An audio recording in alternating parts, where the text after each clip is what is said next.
بسم اللہ الرحمن الرحیم۔ دیباچہ۔ قرآن مجید کے ترجمہ و تفسیر پر ہماری زبان میں اب تک اتنا کام ہو چکا ہے کہ اب کسی شخص کا محض برکت و سعادت کی خاطر ایک نیا ترجمہ یا ایک نئی تفسیر شائع کر دینا وقت اور محنت کا کوئی صحیح مصرف نہیں ہے۔ اس راہ میں مزید کوشش اگر معقول ہو سکتی ہے تو صرف اس صورت میں جبکہ آدمی کسی ایسی کسر کو پورا کر رہا ہو جو سابق مترجمین و مفسرین کے کام میں رہ گئی ہو، یا طالبین قرآن کی کسی ایسی ضرورت کو پورا کرے جو پچھلے تراجم و تفاسیر سے پوری نہ ہوتی ہو۔ ان صفحات میں ترجمانی اور تفہیم قرآن کی جو صحیح کی گئی ہے وہ دراصل اسی بنیاد پر ہے۔ میں ایک مدت سے محسوس کر رہا تھا کہ ہمارے عام تعلیم یافتہ لوگوں میں روح قرآن تک پہنچنے اور اس کتاب پاک کے حقیقی مدعا سے روح شناس ہونے کی جو طلب پیدا ہو گئی ہے اور روز بروز بڑھ رہی ہے، وہ مترجمین و مفسرین کی قابل قدر مسائی کے باوجود ہنوز تشنا ہے۔ اس کے ساتھ میں یہ احساس بھی اپنے اندر پا رہا تھا کہ اس تشنگی کو بجھانے کے لیے کچھ نہ کچھ خدمت میں بھی کر سکتا ہوں۔ انہی دونوں احساسات نے مجھے اس کوشش پر مجبور کیا جس کے ثمرات ہدیہ ناظرین کیے جا رہے ہیں۔ اگر فی الواقع میری یہ حقیر پیشکش لوگوں کے لیے فہم قرآن میں کچھ بھی مددگار ثابت ہوئی تو یہ میری بڑی خوش نصیبی ہوگی۔ اس کام میں میرے پیش نظر علماء اور محققین کی ضروریات نہیں ہیں اور نہ ان لوگوں کی ضروریات ہیں جو عربی زبان اور علوم دینیہ کی تحصیل سے فارغ ہونے کے بعد قرآن مجید کا گہرا تحقیقی مطالعہ کرنا چاہتے ہیں۔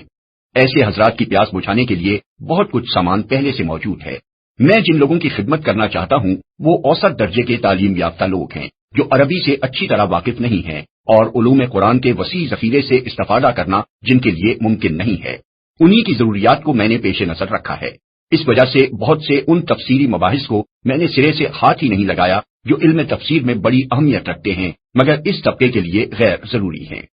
پھر جو مقصد میں نے اس کام میں اپنے سامنے رکھا ہے وہ یہ ہے کہ ایک عام ناظر اس کتاب کو پڑھتے ہوئے قرآن کا مفہوم و مدعا بالکل صاف صاف سمجھتا چلا جائے اور اس سے وہی اثر قبول کرے جو قرآن اس پر ڈالنا چاہتا ہے۔ نیز دوران مطالعہ میں جہاں جہاں اسے الجھنیں پیش آ سکتی ہوں وہ صاف کر دی جائیں اور جہاں کچھ سوالات اس کے ذہن میں پیدا ہوں ان کا جواب اسے بروقت مل جائے۔ یہ میری کوشش ہے۔ اب اس امر کا فیصلہ عام ناظرین ہی کر سکتے ہیں کہ میں اس میں کہاں تک کامیاب ہوا ہوں۔ بہرحال یہ حرف آخر نہیں ہے۔ ہر ناظر سے میری درخواست ہے کہ جہاں کوئی تشنگی محسوس ہو یا کسی سوال کا جواب نہ ملے یا مدعا اچھی طرح واضح نہ ہو رہا ہو، اس سے مجھے مطلع کیا جائے تاکہ میں اس خدمت کو زیادہ سے زیادہ مفید بنا سکوں۔ علماء کرام سے بھی میں گزارش کرتا ہوں کہ مجھے میری غلطیوں سے آگاہ فرمائیں۔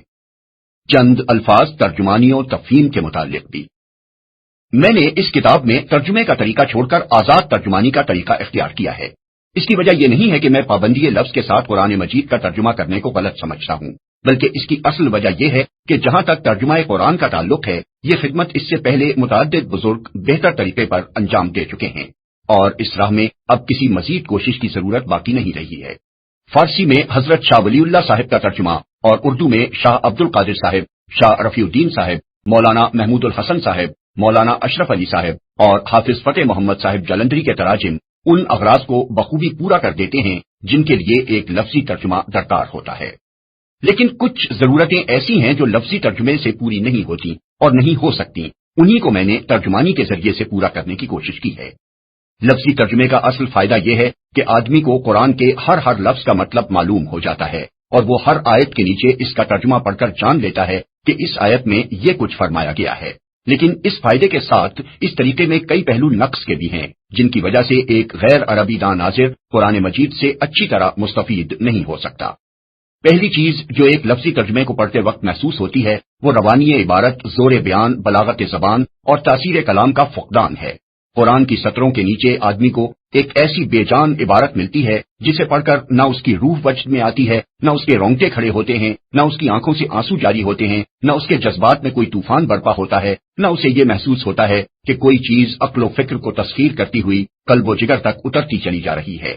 اس طرح کا کوئی تاثر رونما ہونا تو درکنار، ترجمے کو پڑھتے وقت تو بسا اوقات آدمی یہ سوچتا رہ جاتا ہے کہ کیا واقعی یہی وہ کتاب ہے جس کی نظیر لانے کے لیے دنیا بھر کو چیلنج دیا گیا تھا۔ اس کی وجہ یہ ہے کہ لفظی ترجمے کی چھلنی صرف دوا کے خشک اجزاء ہی کو اپنے اندر سے گزرنے دیتی ہے۔ رہی ادب کی وہ تیز و تند اسپرٹ جو قرآن کی اصل عبارت میں بھری ہوئی ہے، اس کا کوئی حصہ ترجمے میں شامل نہیں ہونے پاتا، وہ اس چھلنی کے اوپر ہی سے اڑ جاتی ہے۔ حالانکہ قرآن کی تاثیر میں اس کی پاکیزہ تعلیم اور اس کے عالی قدر مضامین کا جتنا حصہ ہے، اس کے ادب کا حصہ بھی اس سے کچھ کم نہیں ہے۔ یہی تو وہ چیز ہے جو سنگ دل آدمی کا دل بھی پگھلا دیتی تھی، جس نے بجلی کے کڑکے کی طرح عرب کی ساری زمین ہلا دی تھی، جس کی قوت تاثیر کا لوہا اس کے شدید ترین مخالفین تک مانتے تھے اور ڈرتے تھے کہ یہ جادو اثر کلام جو سنے گا وہ بالآخر نقد دل ہار بیٹھے گا۔ یہ چیز اگر قرآن میں نہ ہوتی اور وہ اسی طرح کی زبان میں نازل ہوا ہوتا جیسی اس کے ترجموں میں ہم کو ملتی ہے، تو اہل عرب کے دلوں کو گرمانے اور نرمانے میں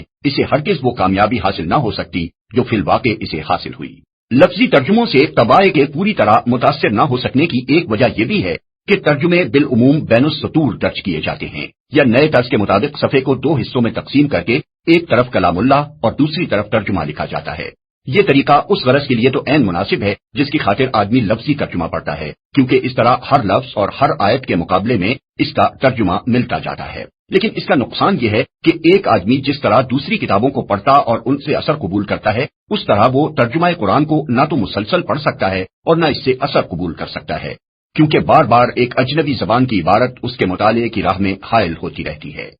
انگریزی ترجموں میں اس سے بھی زیادہ بے اثری پیدا کرنے کا ایک سبب یہ ہے کہ بائبل کے ترجمے کی پیروی میں قرآن کی ہر آیت کا ترجمہ الگ الگ نمبر وار درج کیا جاتا ہے۔ آپ کسی بہتر سے بہتر مضمون کو لے کر ذرا اس کے فقرے کو الگ کر دیجئے اور اوپر نیچے نمبر وار لکھ کر اسے پڑھیے، آپ کو خود محسوس ہو جائے گا کہ مربوط اور مسلسل عبارت سے جو اثر آپ کے ذہن پر پڑتا تھا، اس سے آدھا اثر بھی ان جدا جدا فقروں کے پڑھنے سے نہیں پڑتا۔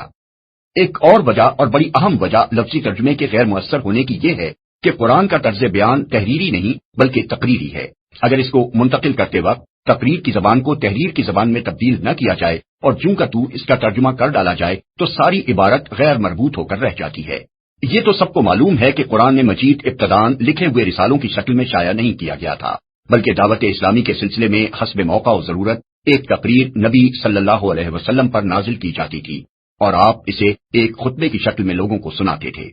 تقریر کی زبان اور تحریر کی زبان میں فطرتاً بہت بڑا فرق ہوتا ہے۔ مثلا تحریر میں ایک شبہ کو بیان کر کے اسے رفع کیا جاتا ہے، مگر تقریر میں شبہ کرنے والے خود سامنے موجود ہوتے ہیں، اس لیے بسا اوقات یہ کہنے کی ضرورت ہی پیش نہیں آتی کہ لوگ ایسا کہتے ہیں، بلکہ مقرر آمد سخن ہی میں ایک فقرہ ایسا کہہ جاتا ہے جو ان کے شبہ کا جواب ہوتا ہے۔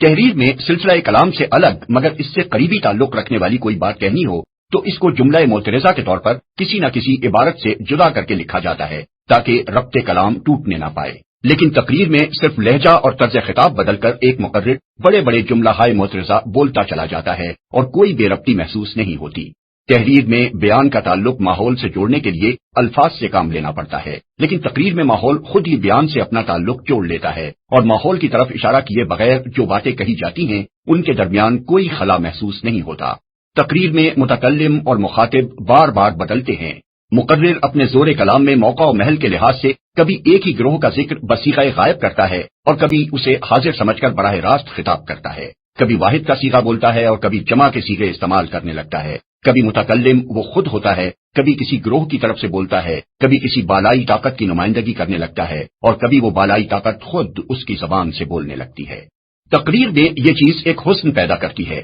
مگر تحریر میں آ کر یہی چیز بے جوڑ ہو جاتی ہے۔ یہی وجوہ ہیں جب کسی تقریر کو تحریر کی شکل میں لایا جاتا ہے تو اس کو پڑھتے وقت آدمی لازماً ایک طرح کی بے ربطی محسوس کرتا ہے اور یہ احساس اتنا ہی بڑھتا جاتا ہے جتنا اصل تقریر کے حالات اور ماحول سے آدمی دور ہوتا جاتا ہے۔ خود قرآن عربی میں بھی ناواقف لوگ جس بے ربطی کی شکایت کرتے ہیں اس کی اصلیت یہی ہے۔ وہاں تو اس کو دور کرنے کے لیے اس کے سوا چارہ نہیں ہے کہ تفسیری حواشی کے ذریعے سے ربط کلام کو واضح کیا جائے، کیونکہ قرآن کی اصل عبارت میں کوئی کمی بیشی کرنا حرام ہے۔ لیکن کسی دوسری زبان میں قرآن کی ترجمانی کرتے ہوئے اگر تقریر کی زبان کو احتیاط کے ساتھ تحریر کی زبان میں تبدیل کر لیا جائے تو بڑی آسانی کے ساتھ یہ بے ربطی دور ہو سکتی ہے۔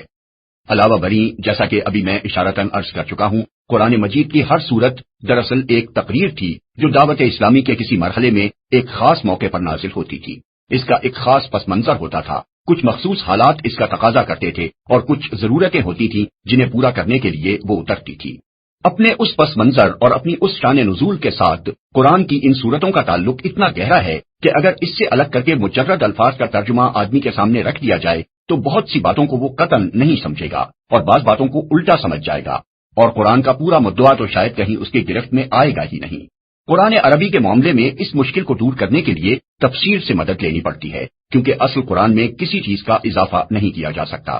لیکن دوسری زبان میں ہم اتنی آزادی برت سکتے ہیں کہ قرآن کی ترجمانی کرتے وقت کلام کو کسی نہ کسی حد تک اس کے پس منظر اور اس کے حالات نزول کے ساتھ جوڑتے چلے جائیں تاکہ ناظر کے لیے وہ پوری طرح بامانی ہو سکے۔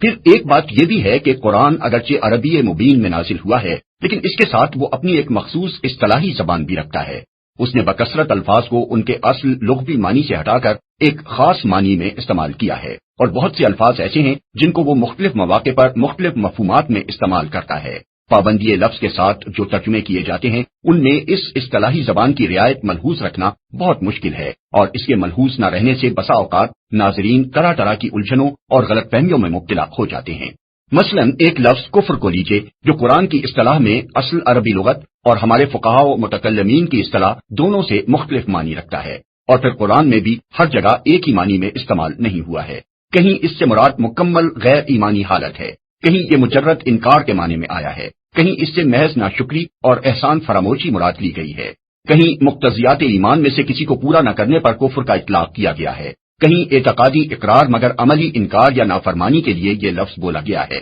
کہیں ظاہری اطاعت مگر باطنی بے اعتقادی کو کفر سے تعبیر کیا گیا ہے۔ ان مختلف مواقع پر اگر ہم ہر جگہ کفر کا ترجمہ کفر ہی کرتے چلے جائیں یا اور کسی لفظ کا التزام کر لیں تو بلا شبہ ترجمہ اپنی جگہ صحیح ہوگا، لیکن ناظرین کہیں مطلب سے محروم رہ جائیں گے، کہیں کسی غلط فہمی کا شکار ہوں گے اور کہیں خلجان میں پڑ جائیں گے۔ لفظی ترجمے کے طریقے میں کسر اور خامی کے یہی وہ پہلو ہیں جن کی تلافی کرنے کے لیے میں نے ترجمانی کا ڈھنگ اختیار کیا ہے۔ میں نے اس میں قرآن کے الفاظ کو اردو کا جامہ پہنانے کے بجائے یہ کوشش کی ہے کہ قرآن کی ایک عبارت کو پڑھ کر جو مفہوم میری سمجھ میں آتا ہے اور جو اثر میرے دل پر پڑتا ہے اسے حد الامکان صحت کے ساتھ اپنی زبان میں منتقل کر دوں۔ اسلوب بیان میں ترجمہ پن نہ ہو، عربی مبین کی ترجمانی اردو مبین میں ہو، تقریر کا ربط فطری طریقے سے تحریر کی زبان میں ظاہر ہو اور کلام الہی کا مطلب و مدعا صاف صاف واضح ہونے کے ساتھ اس کا شاہانہ وقار اور زور بیان بھی جہاں تک بس چلے ترجمانی میں منعکس ہو جائے۔ اس طرح کے آزاد ترجمے کے لیے یہ تو بہرحال ناگزیر تھا کہ لفظی پابندیوں سے نکل کر ادائے مطالب کی جسارت کی جائے، لیکن معاملہ کلام الہی کا تھا، اس لیے میں نے بہت ڈرتے ڈرتے ہی یہ آزادی برتی ہے۔ جس حد تک احتیاط میرے امکان میں تھی اس کو ملحوظ رکھتے ہوئے میں نے اس امر کا پورا اہتمام کیا ہے کہ قرآن کی اپنی عبارت جتنی آزادی بیان کی گنجائش دیتی ہے اس سے تجاوز نہ ہونے پائے۔ پھر چونکہ قرآن کو پوری طرح سمجھنے کے لیے ضروری ہے کہ اس کے ارشادات کا پس منظر بھی آدمی کے سامنے ہو، اور یہ چیز ترجمانی میں پوری طرح نمایاں نہیں کی جا سکتی تھی، اس لیے میں نے ہر سورے کے آغاز میں ایک دیباچہ لکھ دیا ہے جس میں اپنی حد تک پوری تحقیق کر کے یہ دکھانے کی کوشش کی ہے کہ وہ سورہ کس زمانے میں نازل ہوا، اس وقت کیا حالات تھے، اسلام کی تحریک کس مرحلے میں تھی، کیا اس کی ضروریات تھی اور کیا مسائل اس وقت درپیش تھے۔ نیز جہاں کہیں کسی خاص آیت یا مجموعہ آیات کی کوئی الگ شان نزول ہے وہاں میں نے اسے حاشیے میں بیان کر دیا ہے۔ حواشی میں میری انتہائی کوشش یہ رہی ہے کہ کوئی ایسی بحث نہ چھیڑی جائے جو ناظر کی توجہ قرآن سے ہٹا کر کسی دوسری چیز کی طرف پھیر دے۔ جتنے حاشیے بھی میں نے لکھے ہیں دو ہی قسم کے مقامات پر لکھے ہیں، ایک وہ جہاں مجھے محسوس ہوا کہ ایک عام ناظر اس جگہ تشریح چاہے گا یا اس کے ذہن میں کوئی سوال پیدا ہوگا یا وہ کسی شبے میں مبتلا ہو جائے گا، دوسرے وہ جہاں مجھے اندیشہ ہوا کہ ناظر اس جگہ سے سرسری طور پر گزر جائے گا اور قرآن کے ارشاد کی اصل روح اس پر واضح نہ ہوگی۔ جو لوگ اس کتاب سے پورا فائدہ اٹھانا چاہیں ان کو میں مشورہ دوں گا کہ پہلے ہر سورت کے دیباچے کو بخور پڑھ لیا کریں، اور جب تک وہ سورت ان کے زیر مطالعہ رہے وقتاً فوقتاً اس کے دیباچے پر نظر ڈالتے رہیں۔ پھر روزانہ قرآن مجید کا جتنا حصہ وہ معمولاً پڑھتے ہوں اس کی ایک ایک آیت کا لفظی ترجمہ پہلے پڑھ لیں۔ اس غرض کے لیے فارسی، اردو، انگریزی تراجم میں سے جس کو وہ چاہیں منتخب کر سکتے ہیں۔ اس کے بعد تفہیم القرآن کی ترجمانی کو حواشی کی طرف توجہ کیے بغیر مسلسل ایک عبارت کے طور پر پڑھیں تاکہ قرآن کے اس حصے کا پورا مضمون بیک وقت ان کے سامنے آ جائے۔ پھر ایک ایک آیت کو تفصیل کے ساتھ سمجھنے کے لیے حواشی کا مطالعہ کریں۔ اس طرح پڑھنے سے مجھے توقع ہے کہ ایک عام ناظر کو قرآن مجید کی عالمانہ واقفیت نہ صحیح عامیانہ واقفیت انشاءاللہ بخوبی حاصل ہو جائے گی۔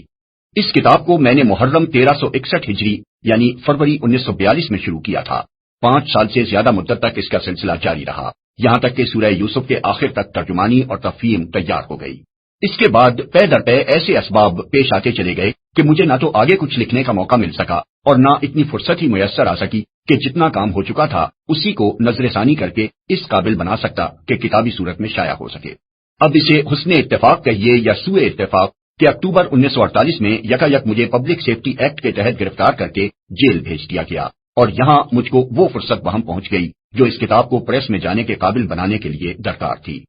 میں خدا سے دعا کرتا ہوں کہ جس غرض کے لیے میں نے یہ محنت کی ہے وہ پوری ہو اور یہ کتاب قرآن مجید کے فہم میں بندگان خدا کے لیے واقعی کچھ مددگار ثابت ہو سکے۔ وما توفیقی الا باللہ العلی العظیم۔ نیو سینٹرل جیل، ملتان، 17 ذی القعدہ 1368 ہجری، 11 ستمبر 1949۔ ابو الاعلی۔